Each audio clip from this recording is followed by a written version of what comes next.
Clic Info, Martin Arnal.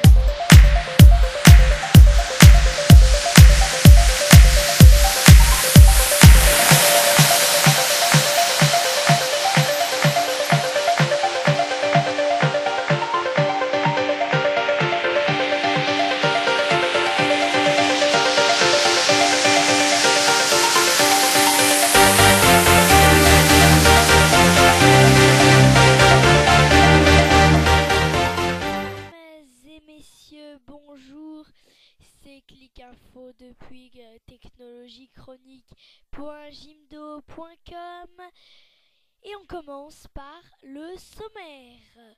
Touch Mouse Server, application iPhone, iPod Touch, vous découvrirez à quoi cela ressemble. Il y a quelques semaines, je vous parlais de la TV sur le web et cette semaine, c'est la radio qui s'investit sur le web. Comme chaque semaine, l'actu 01net.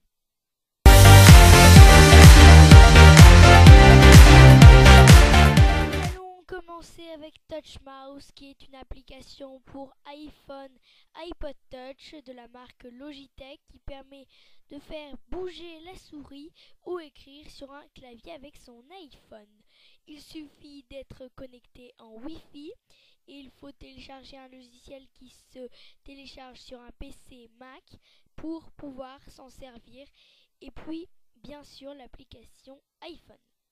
Très simple à utiliser, cette application est très pratique pour faire défiler d'un simple coup de doigt ou de changer par exemple de diapositive PowerPoint pour éviter de retourner vers les paramètres. Mais vous découvrirez aussi que vous pouvez changer la vitesse de la souris. Quant au clavier, lui, marche très bien avec une bonne fluidité, mais c'est moins pratique.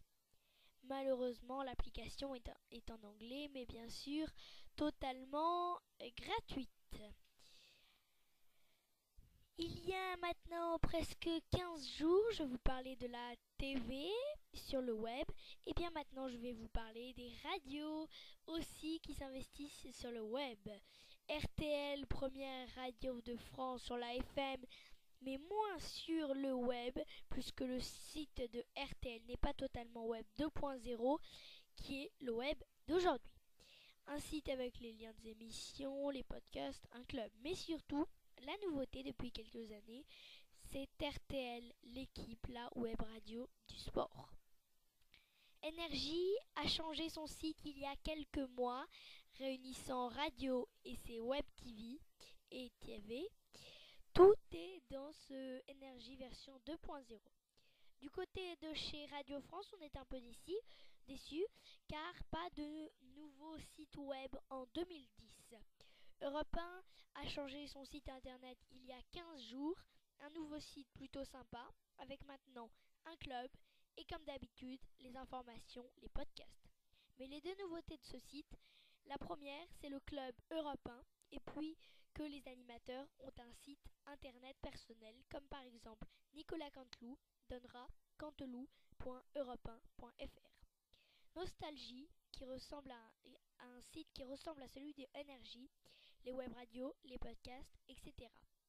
RMC, pour finir, notre petit tour de radio, même s'il y en a beaucoup plus, RMC, lui, n'innove pas de nouveautés depuis quelques années, mais les radios locales sont aussi riches sur Internet.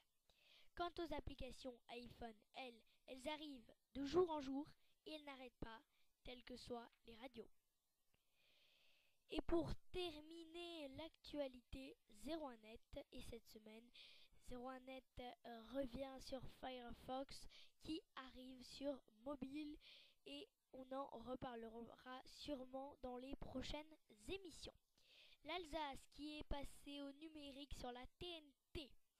Une petite mise à jour pour VLC Media Player, le lecteur de musique et vidéo est passé sur une nouvelle version. Auchan Box du très haut débit à tout petit prix. Auchan Télécom va commercialiser des offres à très haut débit pour 16,99€ depuis le 15 février. Version 9.0.3 pour iTunes d'Apple qui règle quelques petits bugs. Selon Nintendo, 125 millions de DS auraient été vendus depuis son lancement.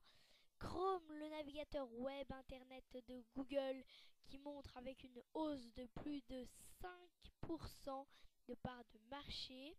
Et puis, pour terminer, une prison avec sursis pour avoir piraté un film dans la salle de cinéma Pathé de Caen.